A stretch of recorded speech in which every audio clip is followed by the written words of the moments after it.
সুন্দর জায়গায় যেখানে দেখবেন সেখানে মার্সলি কানে যাবার মতো কাজে লাগাই দিবেন। হ্যালো এভরিওয়ান, আসসালামু আলাইকুম। 100% চার্জ নিয়ে যখন আমি বাসা থেকে বের হই, বাসায় আস্তে আস্তে আমার ফোনে চার্জ থাকবে নয়তো 2% নয়তো 3%। যারা কন্টেন্ট ক্রিয়েটর একমাত্র তারাই বুঝবে ক্যামেরা ওপেন করা তাদের জন্য কতটা দরকারি। যেমন আমি যেখানে যাই না কেন আমার ক্যামেরা মাস্টলি ওপেন করা থাকবে। যাই হোক, মূল অংশে চলে যাই। আমার রিলসের মধ্যে হয়তো আপলোড করেছিলাম, দেখেছিলেন, সেই 5টা রেস্টুরেন্ট হচ্ছে পুরাই একটা লং ভিডিও নিয়েছিলাম আপনাদের জন্য। ছোটোখাটো রেস্টুরেন্ট হলেও ডেকোরেশনটা কিন্তু মাশাআল্লাহ অনেক বেশি সুন্দর করে কিন্তু করেছে তারা।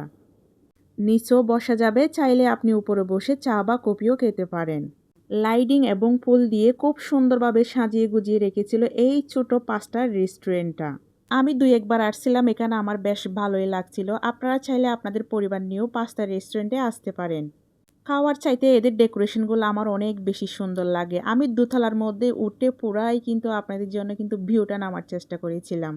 উপরে উঠলে একদম সব কিছু কিন্তু ক্লিয়ারলিভাবে নামা যায়। এইরকম সুন্দর সুন্দর ভিডিওগুলো পেতে অবশ্যই চাটগাঁয়া কানে যাবার পেজটাকে ফলো করে পাশে থাকবেন।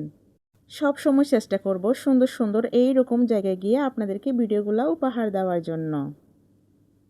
তার মধ্যে আমাদের গরম গরম কিন্তু খাবার চলে আসছে। ফুফি অলরেডি কিন্তু খাচ্ছে। তো দেখেন ফুফি কিন্তু খুব সুন্দরভাবে সেই স্টাইলে কিন্তু খাবার খাচ্ছে। তো কত বলতেছে, আমি জিজ্ঞেস করি, ফুফি বলতেছে অনেক ভালো হয়েছে, অনেক মজা হয়েছে। তো যাই হোক, ফুফি কিন্তু আমার খুব বেস্ট ফ্রেন্ড বলতে পারেন, খুবই সহজ সরল একজন মানুষ। রিলসের পাশাপাশি সপ্তাহে একবার হলেও কিন্তু লং ভিডিও দিবেন। তো আজকের ভিডিওটা এই পর্যন্ত। আল্লাহ হাফেজ, ভালো থাকবেন।